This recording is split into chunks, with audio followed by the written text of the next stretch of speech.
Hanapan, saan man sa Ilocania at Cordillera, higit 2 dekada ng pinagkakatiwalaan.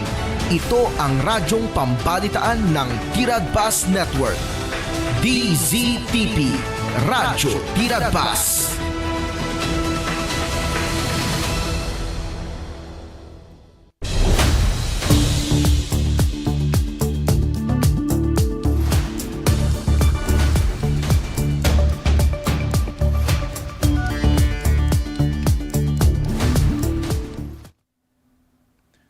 Naimbag nga oras kailian at tingay danon mi kada kayo dagiti damdamag iti daytoy gundaway babaen ti Tiradpas damdamag agsapa. Manggiganyo daytoy ti 693 Radyo Tiradpas ken mabuyayo ti DZTP Digital TV. Dagiti damdamag nasurok nga 3,500 nga job seekers tinangipila ti aplikasyon para ti 114 nga bakante nga posisyon iti ombudsman. Sigon kini Assistant Ombudsman for Internal Affairs Luege Bunuan, nananay ti panaka-screen dagiti aplikante nga nangipakita ti interes nga makikadwa iti nainget a kampanya kontra korupsyon. Malaksid kadagiti abogado, silulukatmet dagiti posisyon para kadagiti inhenyero, accountant ken dadua pay nga professional kas paset ti multidisciplinary approach ti pananglaban iti korupsyon. Inayon ti ombudsman nga ti panangalat at adupay nga eksperto ket makatulong tapno mapapigsa ti organisasyon ken mapapartak ti panakay wenno panakarisot. Dagiti kaso graman dagiti isyu may papan kadagiti proyekto panang kontrol iti layos. Kabayatan na formal nga linukatan ni Bishop Ruperto Santos ti tinawen nga panawen ti panag peregrino ti Antipolo. Maigid dato, inawis na dagiti deboto tintero apagilian. Iti panangmarkana ti traditional nga pagahon ti piyesta ti Nasantuan na Birhen Antipolo. Indauluan ni Santos ti panangrugi ti 3 abulan a debosyon. Mapanpay di Antipolo nga agkararag ag misa ken padayawan ti nabindisyonan nga kinunan ni Santos. Dagiti deboto makipaset ka dagiti nasantuan nga aramid ken panangrambak ti Eucharistia ti International Shrine of Our Lady of Peace and Good Voyage kitadaan ti Gundaway makagunod ka dagiti indulgence ti sidong dagiti naikeddeng nga kondisyon ti simbaan. Agtultuloy ti panawen ti manipod umuna nga Martes ti Mayo gingan at umuna nga Martes ti Hulyo intapok na dagiti sumaganad iti nobena napasne ka prosesyon dagiti na isang sangayan nga liturhiya. Sumagmano nga obispo manipod tinaduma-duma nga paset ti Pilipinas tinaytuding nga mangidaulo ti misa pakaramanan ni Archbishop Gilbert Garcera. Presidente ti CBCP ken ti Papal Nuncio Archbishop Charles Brown nga mangidaulo ti maudi nga paset ti selebrasyon. At adaping special ti panagdalyasat itangatawen bayat nga rambakan ti lokal na simbahan ti duwa nga napateg nga milestone. Ti may ka 400 nga anibersaryo ti isasangpet iti Pilipinas. May kasangagasot nga anibersaryo ti canonical coronation na kas panangbigbig ka dagitoy nga pasamak naikeddeng nga mayroon dagiti commemorative stamps iti aldaw ti Hulyo. Iti impaganaget ni Obispo Santos nga ti devotion ni kanayunan kumang agturong dagiti mamati ti nagununeg nga relasyon ken ni Kristo. Amin nga naramid ti nasantuan ket saan na para iti bagin ano di katapno iya sideg na tayo ti Diyos kinunana. Indagadag na pakadagiti deboto nga tuladen dati kinapakumbaba kinamapagpiaran ken kinaimbag ti nabindisyonan nga paragbiag ti Kristiyano. Kabayatan na iti sabalipay nga damag dito pala ang Tiradpas damdamag agsapa. Dinapensahan ni Department of Social Welfare and Development Secretary Rex Gatchalian dagiti benepisyaryo ti Pantawid Pamilyang Pilipino Program iti baet ti kritisismo kadakwada may nagtinangato nga singir ti kuryente dagiti customer ti Meralco. Sigon iti sekretaryo, peke nga damag ti alegasyon nga porpis ti rason. No apay nga ngimmato ti presyo ti kuryente idi Abril. Kinunana nga ti panagnato ket gapuanan ti generation cost wenno gastos iti produksyon ti kuryente. Inayon ti sekretaryo nga basit unay ti konsumo ti kuryente dagiti benepisyaryo ti porpis ken dandanisa na madlaw ti dagop abayadan. Kinuna ni Sekretary Gatchalian, umuna no inayon mo amin ti promedyo dayta nakurang akagudwa ti may nga sentimo ti mapanti lifeline rate 0.40 centavos kayat nga sawan basbasit ngem kagudwa ti sentimo kasta ti kabasit na gaputa dandani awan ti appliances dagiti 4-piece iti dayta balay nga patarayan. At the most an electric pan ken sumagmamanaw bumbilya isu nga san adagitoy ti na rason no apay nga ngimmato ti kasta launay. May basar ti datos 135,000 laeng nga pamilya ti 4-piece ti kaming ti lifeline rate subsidy program. Noy dilig tinasurok nga 8 nga milyon nga customers ti Meralco. Silulukat ti DSWD nga mangbalbali ti lenteg ti lifeline rate basta saan nga may pasa ti extra agastos kadagiti consumers. Agtultuloy ti panakaidandanon kada kayo ti detalye dagiti damdamag dito'y tirad pas damdamag agsapa. Indawluan ti Department of Environment and Natural Resources Environmental Management Bureau ti panakaikabil dagiti Advanced Air Quality Monitoring Equipment. Iti kamalig albay tapno masigurado ti kinapatag or kinatalged dagiti umili ti baet ti agdama nga alert level 3 iti Bulkan Mayon. Sigaw iti report ti kamalig Public Information Office panggep ti nasao nga inisyatiba ti mangipay ti real-time data seknan ti lokal nga air quality index ti local government of Kamalig. Asadya tinadakamat nga likamen ket may pamaysa iti level ti aspol ken sulfur dioxide flux nga mabalin nga pakaygapuan ti peggad iti salunat ti publiko gapot agtultuloy iti panagalboroto ti Bulkan Mayon. Iti kaudyan nga report ti EMB DNR 5 ti alas 10 ti Rabii, Mayo 13, 2026. Agparang manipod ti datos ti panang monitor manipod ti istasyon ti Ginobatan Albay, ti level ti sulfur dioxide, particulate matter ken carbon monoxide kitag talinaed iti kategorya nga nasayaat. Babayan ti precision tracking ti particulate matter ken atmospheric conditions. Agserbiti na ornong informasyon ka scientific basis para ti implementasyon dagiti maynag nga health protocols kasi ti must advisories kini stay at home orders may basar ka dagiti standards nga kedeng ti Philippine Clean Air Act. Kabayatan na impaganetget ti lokal a gobyerno ken dagiti panakabagi manipod iti Department of Environment and Natural Resources Environmental Management Bureau ada iti nga operasyon ket paset tinalawlaw nga responsibilidad ti gobyerno ti kinalawag ti aglawlaw ken panang taginayon ti kinatalged ti publiko kontra tanyaman nga pangta ti didigra.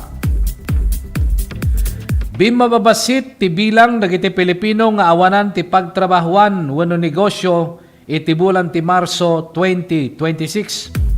May basar ti kaudyan nga survey ti labor force ti Philippine Statistics Authority. Bimaba ti unemployment rate iti 5% wenno katukad iti 2.5 or 2.58 million nga awanan pagidan nga Pilipino. Nabababa na ito no idilig ti 5.1% iti Pebrero, no pinangat-ngato no idilig ti 3.9% nga unemployment rate iti sumet lang nga bulan iti 2025. Immado ti employment rate wenno ngimmato ti employment rate iti pagilyan iti 95% nga katukad ti agarop 49.07 milyon Pilipino nga dan ti trabaho ng negosyo idi Marso. Kabayatan na ti underemployment rate wenno dagiti trabahador nga agsapsapol palang ti extra nga oras wenno extra nga trabaho ket adda iti 12.13%. Karaman kadagiti sektor nga nakay-record ti panagnato ti panggidan kiti agrikultura ken iti kabambantayan, konstruksyon ken edukasyon. Agtultuloy pa lang, di pa na kayo dandanon, kada kayo, ti detalye, dagiti damdamag, dito'y tirad pas damdamag agsapang. Ilong-lungalong ti kamara, tinaisingasing nga Kalingaville, kas whole of economy nga solusyon kontra ti krisis ti enerhiya, ken kilaat nga panagnato ti presyo ti lana. Sigon kini House Committee on Ways and Means Chair, ken Marikina Representative Miro Quiambo, ti panggep ti nasaw nga singasing ket tapno maidanon ngayon sigida at titulong bayat ti panangisagana itinapaut nga proteksyon kontra ti global oil shocks. Ti kalinga wenno comprehensive support for livelihood, inflation, business and goods assistance ti agserbi nga kangrunan nga tulong iti ad hoc committee on legislative energy action and development amang bukel tinagkaykaysa nga sungbat ti gobyerno iti kumarkaro nga epekto ti nangato nga presyo ti lana. Inlawlawag na nga ti panagnato ti presyo ti lana ket domino effect manipod iti transportasyon, maapektaran ti panaggaraw ti taraon, ngumato ti gastos ti kuryente, ken ti kamaudyanan na direkta nga makipaset ti gagangay nga pamilya ti panakapaingpis ti budget da. Kamaudyanan na panggep ti kamara ti mangaramid ti legislation nga sanlay nga mangsungbat tagdama nga krisis no diket agserbipay nga napigsa nga depensa may kontra ti sumaruno nga panagnato ti presyo ti lana. Kabayatan na daddu mapay wenno daddu mga mamanday linteg tinang babalaw kini Batangas 1st District Representative Leandro Lebiste kalpasan ngay naramid na ti may pagarup nga awan na kay batayan na ken speculative statement iti privilege speech na iti plenaryo. Karaman kadagiti aligasyon ni Lebiste ti may pagarup nga vote buying ti sumagmamano nga kameng ti kamara iti eleksyon idi 2025 kastamit ti aligasyon nga dagiti kandidato nga pinanduan dagiti kontraktor iti Batangas. May isa kadagiti nang kondinarket ni Senior Deputy Minority Leader Laila de Lima nga nangawag kadagiti sasaw ni Lebiste nga makasair awan na kay batayan na ken saan nga patas. Impalagip ni Deputy Speaker J.J. Suarez iti mamantay linteg nga di na usaren ti plenary privilege para ti grandstanding ken panangitan dudo kadagiti personal nga political nga interes.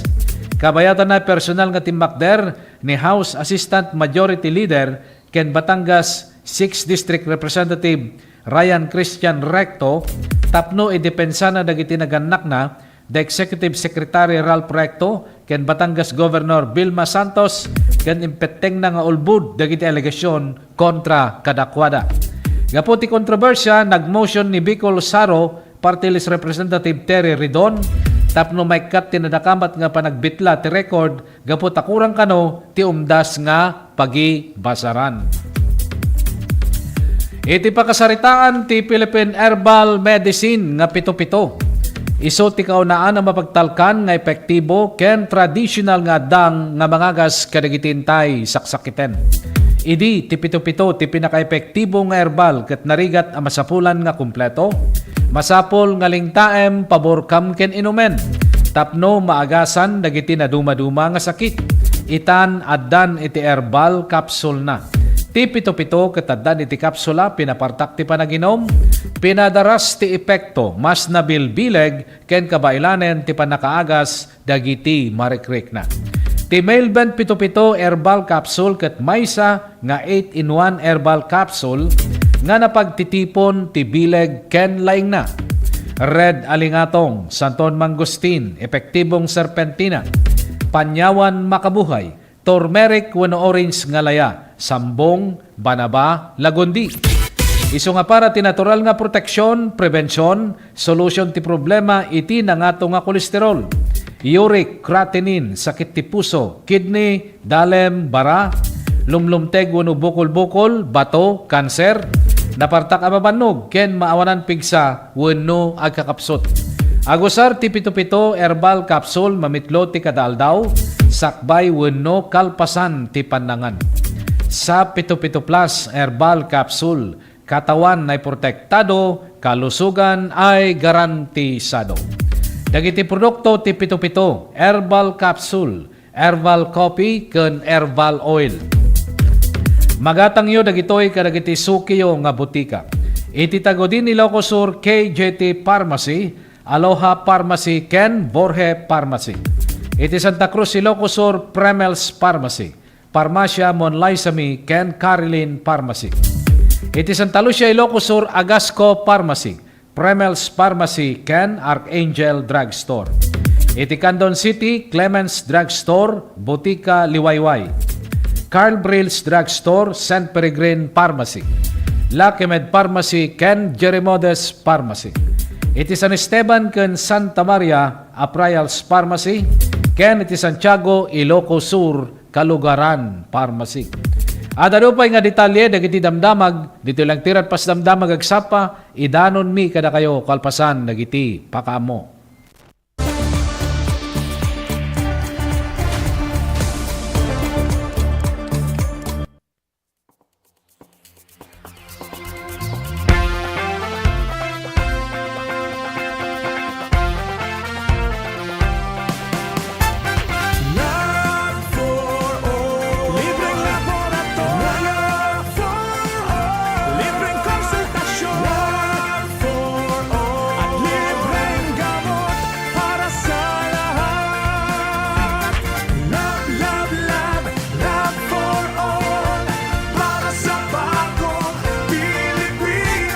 Love for all team dahil sinabi ko ng asawa ko, should bring medical services closer to the people.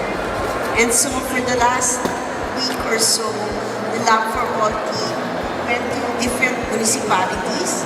They went to the municipality of Quirino, municipality of Cervantes, municipality of Santa Cruz. There were over 3,500 patients that received medical services. Dapat dito sa Candon, pero sabi ko ng Mary yung sa iba na lang kasi set na daw sila sa Candon. Libreng laboratorio for all. Libreng konsultasyon for all. At libreng gamot para sa lahat. Maysa kami nga napili. Dakal unay nga tulong daytoy, ta libre amin. Ang laboratory, X-ray and everything, pati dental. And of course, the agas. Nasaya at med sir ta, natulungan da kami nga marigrigat. Adumot tin na iparanod na kanyame. Libreng laboratorio for all. Libreng konsultasyon for all. Very grateful kami iti opisina ni Congresswoman Christine, iti pa nakay-prioritize ti Quirino. And grateful kami lang iti opisina ni First Lady Liza Marcos. Siyempre, siguro, amuda nga mas kailangan mi dito ngamin, iso nga inpaigda dito yan. Considering day dyan ni biyahe ngamin. Iso nga, thank you very much. Thank you very much. Namin sa inyo pangangalagang pangkalusugan sa bawat isang Pilipino. And thank you also to especially for the Love for All program spearheaded by our First Lady of the Republic of the Philippines, Luis Araneta Marcos. We thank her na she chose Candon for, and of course, yung Love for All program natin, it started last Thursday and we thank them na yung medical services at least napadala ulit through the Love for All program. Unay inyag ito ni First Lady na ito Love for All. At makita tayo mati kaado ti tattao nga may para ti dato nga programa na medical mission kan adu pa kita other agencies, national agencies nga may nga makipagtulong pa kagiti programa da. Amo tayo met nga dati nga programa na apo ket adu iti matultulungan na ket naswerte tayo ta ditoy met probinsya ting Ilocos Sur nang nangrona ditoy syudad ti Candon ti napili da nga aramidan ditoy Love for All. So adumanen iti kaprobinsyan tayo nga matulungan no panggep ti iti nga serbisyo iti gobyerno.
dalang pang heart disease, lung disease, cancer at stroke. Kaya mag-quit ka na, kaya mo yan, huwag nang mag-smoke. Hindi kulang sirang ngipin at mabahong hininga.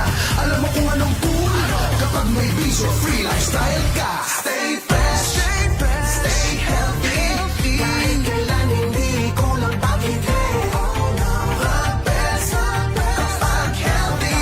Ang kalusugan ay walang kapalit. Huwag ka nang magyosi, huwag ka nang magyosi. Huwag ka nang mag-vape, huwag ka nang mag-vape. Huwag ka nang magyosi o mag-vape. Quit ka na before it's too late.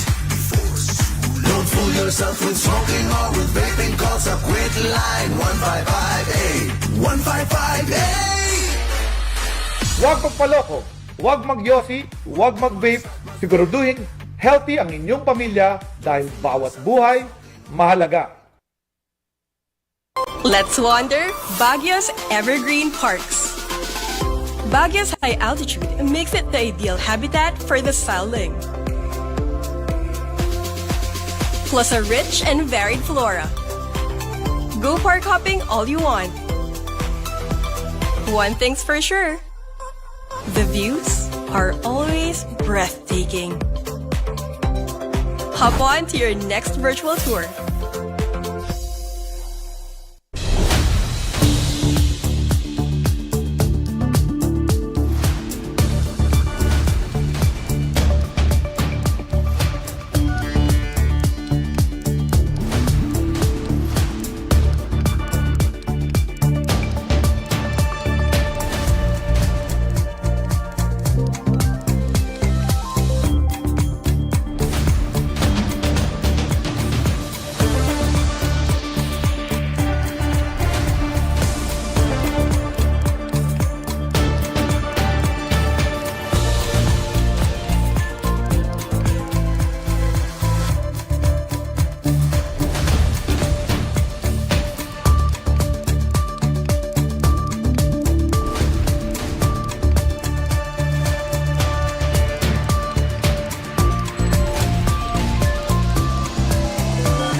Agtultuloy, ti panakaidandanon, kada kayo, ti detalye, dagiti damdamag, dito'y tirad pas damdamag agsapa. Iti dito yung gundaway, alawatan tayo ti may isang live report, manipod tiruar. Partner Ronald, naimbag nga bigat mo, partner, go ahead. Maraming salamat, partner Jerry, dahil iti manapasama ka disgrasya, garo pala 5-5, iti malo medical man, sadyay National Highway, ti Barangay Balaling, Bantay, Ilocosur. Nakairamanan to tinangisit Yamaha YTX 125 motorsiklo nga dan plate numbers 541IEK. Minaneho iti may sa lalaki 22 anyos baro construction worker awan ti lisensya na maneho ni pakita natin data kanito at taga barangay Kapangdanan Bantay Ilocosur. Nairaman tayo dito iti silver Toyota Vios sedan nga dan plate number PEQ 312. Minaneho ti may sa lalaki, 57 anyos sa sawaan, construction worker, agimot ti lisensya ng agmaneho, at taga Barangay Santo Tomas, Santo Domingo, Ilocosur. Basar ti report ti PNP, kanaigan tinaalad ang CCTV footage, iti operation center ti Ilia Bantay, namuan nga ti dato'y nagmaneho iti Yamaha YTX motorsiklo, daytoy kat magpatpatraiding agpapabagatan. Idinto taray ti nagmaneho iti Toyota Vios, daytoy ti agpapamyanan. Idi ta makadanon tinakosamakan ti disgrasya, di ka nga agsikko nga agpakanigid ti Vios, maiga po ta daytoy iti naklatan. Ayson iti saan nga nakakontrolan ti manibela uno ti driver at ti panangiturong na ti manibela ti manmanehon na nga lugan nga ison iti nakaagawan na iti linya ti masabat na nga motorsiklo. Nagresulta ti driver ti motorsiklo nagsagrap ti fracture ti tulang ti makanigid alupuna ken sugat ti naduma-duma paset ti bagina at iti tinaitaray sa Northside Doctors Hospital napaagasan. Ininto ti nagmaneho ti four wheels ket saan anan nagiti dua bikulo ti nadadaalan ti di pa mo digatad para ti panaka tarimanda. Kabayaran na sa Balipay Adamag dahil mat panangi paay ti regional office iti panaka aresto iti wanted tao iti paset na ti San Fernando City, La Union, babaan ka iti operatiba ti San Fernando City Police Station, babaan ti koordinasyon da ti La Union Provincial Investigation Division, Regional Intelligence, Regional Investigation, Provincial PIT, ken nakastaboten dagiti kamong iti Lumatsta, kastaboten dagiti kamong TTS Regional Mobile Force Battalion 1, ni serbi iti warrant of arrest kontra iti 36 anyo sa construction worker ti akusado ket nakalista kas top most wanted person iti probinsya ti La Union maiga po iti kaso na qualified rape iti menor de edad ngano sa dino daytoy ket ada itatan iti custody ti police station. Timot provincial o regional office 1 ditoy nga in Peksa iti regional office ti panang komendar da dagitoy nga panakaresto dagiti most wanted person nga tattao may gapo kadagitoy naaramidan da nga krimen kontra iti paglintigan ti gobyerno. Pakakitaan sigon iti report nga dagitoy ket masapol nga agsungbat daw no saan da nga matalikudan iti naaramidan da nga basol. So masapula ang kamaten ida iti lintag. Para iti damdamag ang sapa, Ronald Ukoy Ayonon, Tirad Pass News. Thank you, Partner Ronald. Kada kita nagduduma nga damdamag. Kabayatan na, iti pa nagtultuloy, dagiti damdamag, diti Tirad Pass damdamag agsapa, amuen tayumet ti sasaaden ti panawen, manipod iti pag-asa.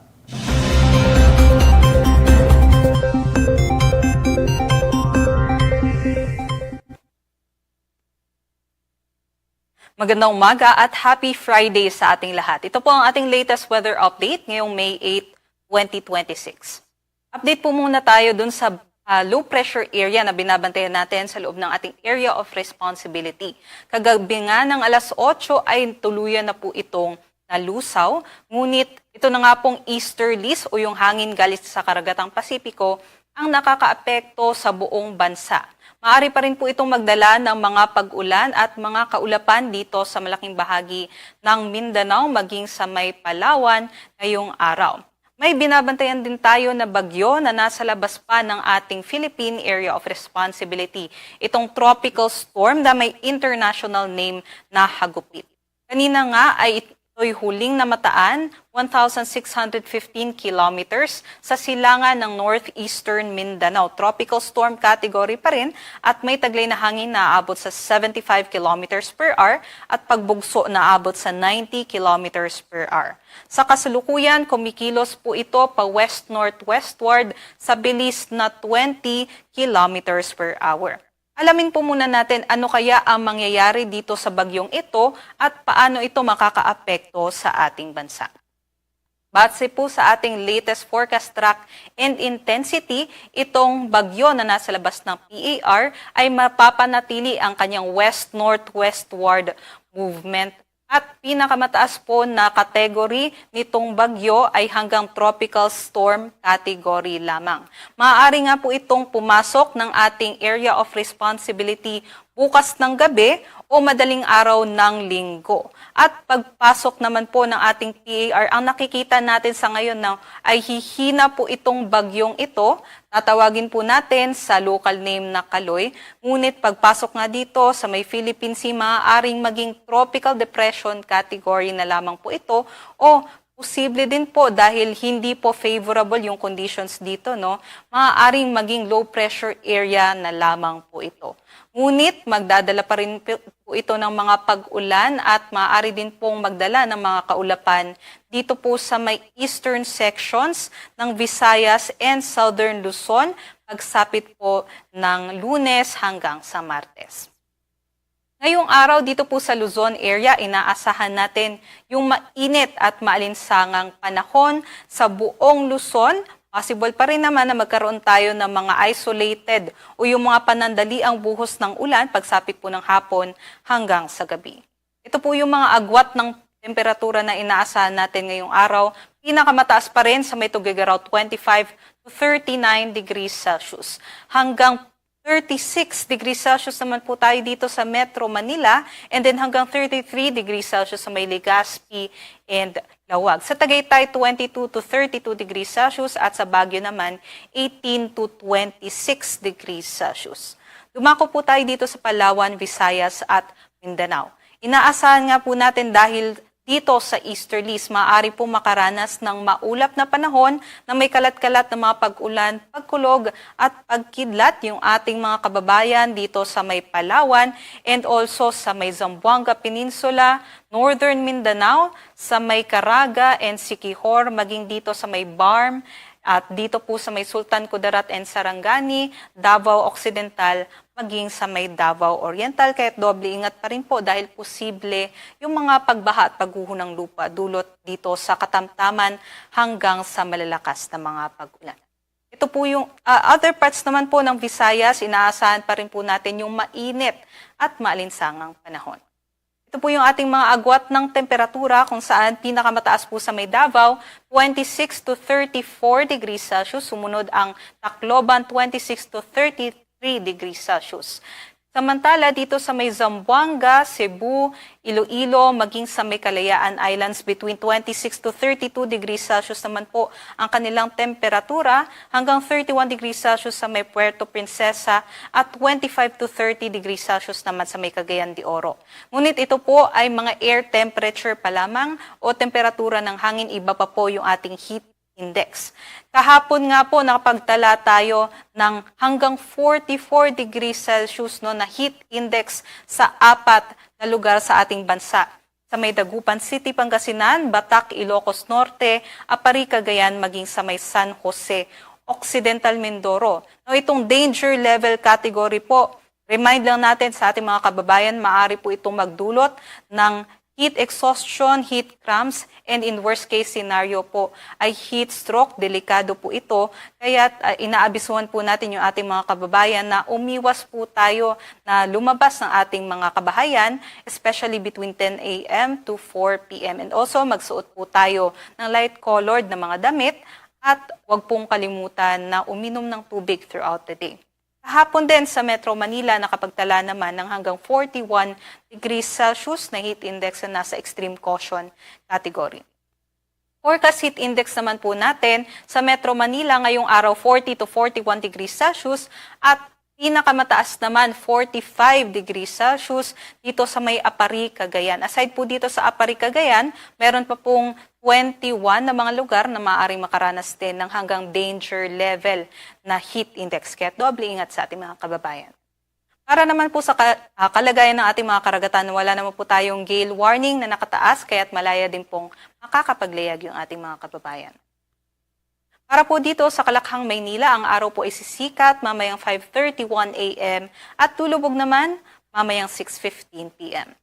Para sa mga karagdagang impormasyon, bisitahin po yung ating mga social media accounts sa X, Facebook at sa YouTube. At para sa mas detalyadong impormasyon, bisitahin naman po ang ating websites, pag-asa.dusd.gov.ph at panahon.gov.ph. Muli, ito po si Lian Loreto. Magandang umaga at happy weekend sa ating lahat.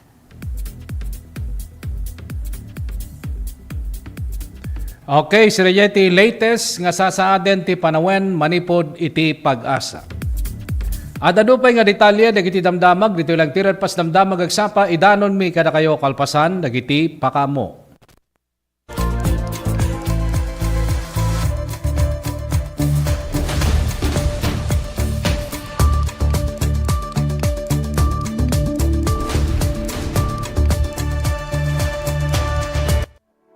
Guys, meet gifts.com, ang pinakamadali, pinaka-convenient na paraan para mag-ambagan ng regalo para sa inyong birthday celebrant.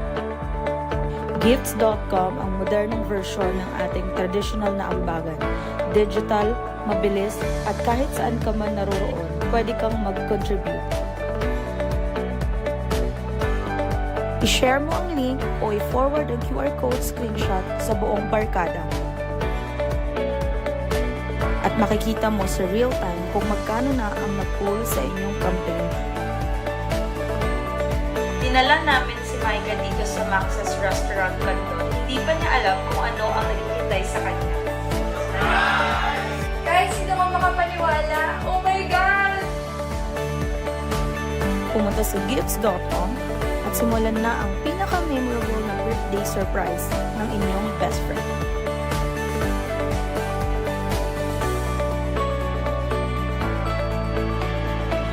Enjoy ang 30% discount sa inyong total bill.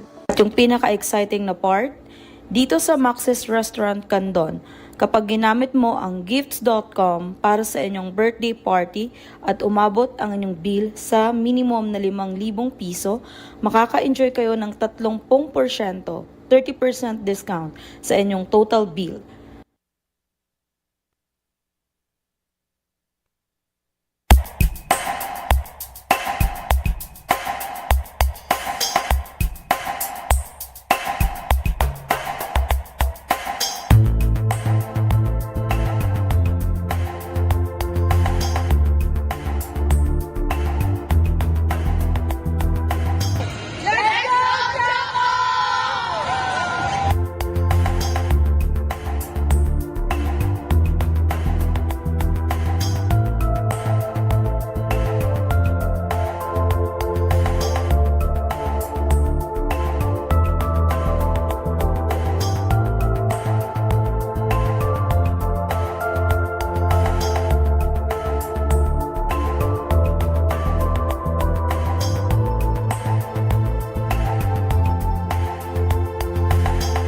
Our teams will be competing on Tuesday.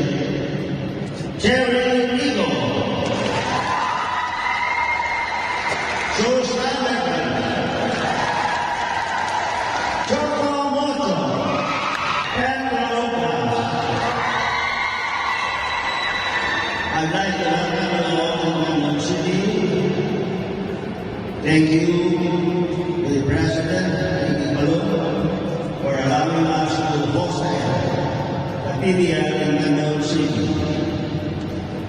My warmest greetings to all the teams who are here this afternoon. Welcome to London City.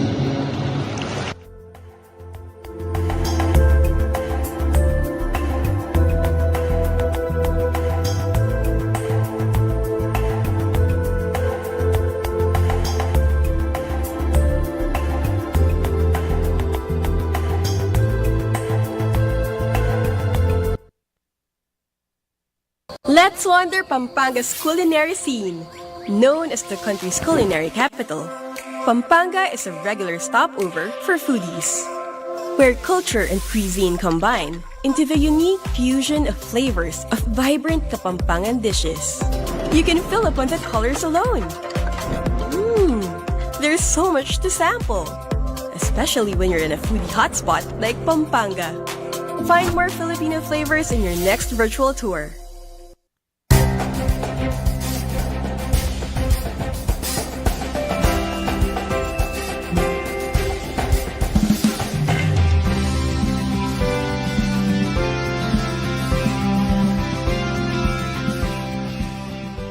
Ngayong hapon, binibigyan natin ng parangal ang ating makukulay na float at festival performances noong nakaraang araw ng kalayaan.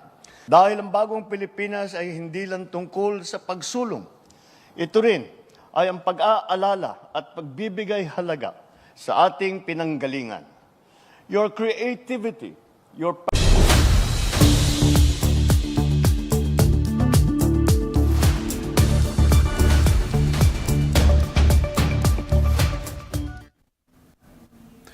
Tultuloy ti Agtultuloy ti panakaidandanon, kada kayo ti detalye dagiti damdamag, dito'y tirad pas damdamag agsapa. Itinete gundaway sa Valipay nga live report, talawatan tayo, manipod tirwar. Partner Nick, naimbag nga bigat mo, partner. Go ahead. Thank you very much, Partner Jerry. Iti sa statement ni Lucosoro, kadara ito'y na resto ng may isang individual, at ang dagiti operating unit ti San Esteban Municipal Police Station at Kasulig Unit. At ito'y kang pakabilangan ti 103rd Maneuver Company RMFB1 ti Santa Cruz Military. That is suspect na agtawan 51 na ito iti natawan tanawan ng titrabaho residente ti Cervantes Ilcosur under TIT number B148-2026 at babaeng negative operating unit isa dati bypass operation with a Philippine Drug Enforcement Agency coordination number 1-00-050-72026 kontra to pasado dati nagresulta iti pangaka-aristo na dagiti piraso ng ebidensya na recovery kabayatan operation at pakaibilangan dagiti subaganada. MOL na 69 na drug items, MOL na 69.4 gramo, ito masuspesya marijuana. Dahil iti standard drug price na 8,320 pesos. Naglaon dahil iti talo nga self-sealed transparent plastic sa bypass item. Dagiti drug items, may tanga piraso ng machine na kapit 1,000 peso bill, bypass money. 1,000 bypass money. May isang backpack, may isang piraso ng ito, 7-Eleven na paper bag, may isang Samsung K-Pad cellphone. Di panakaibinturin na panakaparka, dagiti piraso ebidensya, at larabot mismo iti nakarabid ang iti operasyon iti presensya, the suspect na the mandatory witnesses as mandated by law. Kabayagan iti sa Valipay Damag, at dara tinapasabag ka vehicular traffic incident, agad kay bilangang tibay sa US citizen. Napasabag na ito alas 12:50, iti Mayo 7, iti respondyanda ito alas 12:54. Napasabag na ito iti along National Highway, iti Barangay Payuga, Wis, Santa Cruz, Ilcosur. Nakirapanan dito, iti may isang Black Ford Ranger, agad plate number na ATA4841. Minaniho dahil di agtawang 62 awan asawag ang may isang US citizen. Ito dahil pada mga gintad iti Barangay Suagayan, Santa Lucia, Ilcosur. Karamang pa dito ti may isang Paris na ator na Yamaha Sniper agad ti plate number na 675 INX. Minaniho dahil iti agtawang 25 awan asawag ang dahil iti driver's license with professional driver's license ng maneho. Kang dito iti resident iti Barangay Narra at Nutan Lonion. Prior iti insidente, dati nadakambag na muna ng lugang dito iti nag-U-turn, manipod iti laod dati nga kurong iti northbound lane, iti National Highway, no sabihin mo dati magkadwa lugang dito yung nagpapabaga ng election, iti din nakadanon dito, iti nakapasamagan dati insidente, dito yung nadakambag may kadwa lugang katingyak pikar na. Iprero na tatong sikas na kaglisyan na iposible pa nagdungpar na iti muna ulagan yan. Dahil iti aksidente ba na nagdungpar na datoy itinikudan dati dadakabat nga kapasit nadakabat na muna ulagan. Resulta na dati driver ti may kadwalugan na naglakam iti minor injuries. Idinto ko dati driver ti muna ulagan dahil iti sana nasakam. Parehas na itulugang na naipan iti parehas na ito'y manaipan iti IDSN Ilcosur District Hospital, Santa Lucia, Ilcosur para iti medical examination.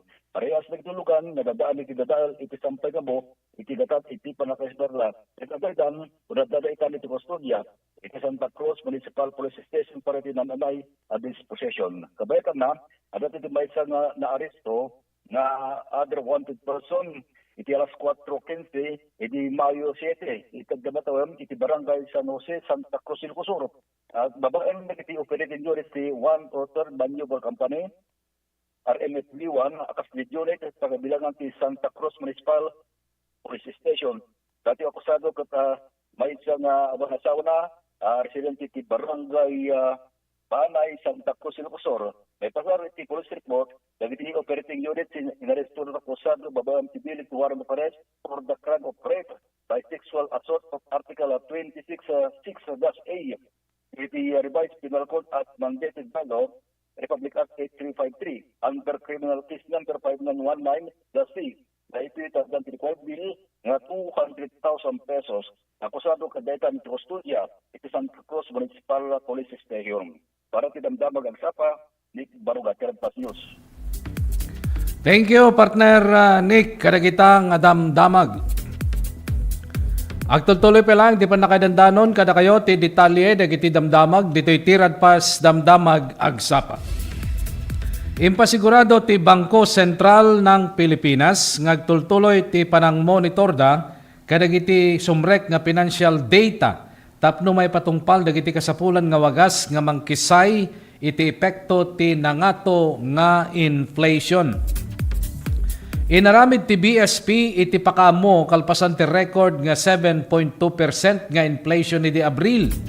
Nangat-ngato ng MT forecast range da nga 5.6% aging gana ti 6.4%. Sigon iti BSP ti panagnato ti inflation ket kang runaan nga gapuanan ti panagnato ti presyo ti petrolyo. Iti international nga merkado nga dan ti domino effect ti gastos dagiti tagilako ken serbisyo ti pagilian. Impaganaget pa ti Bangko Sentral ng Pilipinas nga kumarkaro ti inflation outlook. Gaputag tultuloy nga tensyon ti Middle East nga mga pektar ti presyo ti lana ken dadumapay nga nasken nga produkto. Iti kaudyan nga forecast ti BSP manamnama nga nasurok nga 4%, ti average inflation agpadpada ti 2026 ken 2027. Kabayatan na impasigurado ti Monetary Board nga nakasagana nga mangipatungpal kadagiti may tutup nga wagas, tapno may sublit inflation ti target nga 3%, ken mataginayon ti kinatalged ti presyo iti pagilian. Agtultuloy pa lang ti panangidandanon mi kada kayo ti detalye dagiti damdamag dito'y tirad pas damdamag agsapa. Ti Department of Budget and Management wenno DBM ket nangirwar ti 43.18 billion pesos nga pondo nga maitunos ti direktiba ni Presidente Ferdinand R. Marcos Jr. para iti napartak ken ensigida nga tulong taraon pensyon ken programa ti panagbiag para kadagiti Pilipino. Naiturong ti pondo iti Department of Social, Welfare and Development wenno DSWD tapno mapapartak ti panakaited dagiti programa ti social protection kadagiti pamilya nga kaadwan nga naapektaran ti kasasaad ti ekonomiya. Dagitoy nga pondo ket mayraman ti 3.867 billion pesos para kadagiti protective services kas kadagiti individual ken pamilya nga adda iti narigat nga kasasaad. 3.45 billion pesos para ti supplementary feeding program, 2.053 billion pesos para ti social pension para kadagiti indigent senior citizens, ken 810 million para ti sustainable livelihood program. Sigon kini Department of Budget and Management Secretary Rolando Toledo, padpadasen ti ahensya ti panakairwat ti pondo tapno masigurado ti dagos nga benepisyo kadagiti agkasapulan na sektor. Naaramid ti panakairwat ti pondo sigon ti National Budget Circular number 599 ken dagiti kasapulan ti 2026 General Appropriations Act. Kabayatan na nasurok nga 3,500 nga job seekers iti nangipila iti aplikasyon para ti 114 nga bakante nga posisyon iti Office of the Ombudsman. Sigon kini Assistant Ombudsman for Internal Affairs Luigi Bunuan, nananay ti panaka-screen dagiti aplikante nga nangipakita ti interes nga makikadwa tinainget nga kampanya kontra iti korupsyon. Malaksid kadagiti abogado, silulukatmet dagiti posisyon para kadagiti inhenyero, accountant ken dadumapay nga professional kaspaset ti multidisciplinary approach ti pananglaban iti korupsyon. Inayon ti Ombudsman nga ti panangalat ti adadupay nga eksperto ket makatulong tapno mapapigsa ti organisasyon ken mapapartak ti panakarisot dagiti kaso agraman dagiti isyu may papan kadagiti proyekto nga flood control. Iti verse of the day tayo, iti daytoy nga agsapa, naadaw daytoy ti 2 Corinthians chapter 10 verse 4, New Living Translation. We use God's weapons, not worldly weapons, to knock down the stronghold of human reasoning and destroy false arguments. 2 Corinthians chapter 10 verse 4, New Living Translation. Dahil tangaro din, tinakadagup-dagupan, dagiti damdamag, ngayon kamindanon, kada kayo, ti daytoy ngagsapa. Kadwatay nga pumakada, ti 693, Radyo Tiradpas, ni partner Ruel Laranang. Iti DCTP Digital TV, at darita ni Jan. Dagiti damdamag, ngayon kamindanon, kada kayo, manipon nga mismo, iti newsroom, ti TPN, ken DCTP. Dahito anak, gayem ken kapsatyo, Jerry Gabaon mga kaibigan. Into no sumarunong nga Domingo, aldaw ti Lunes, isumat lang estasyon, ti radyo, ken telebisyon. Dumanong kami tumanen, kadagiti na dayo nga pagtaingan nyo, babaen iti, tiradpas, damdamag, agsapa.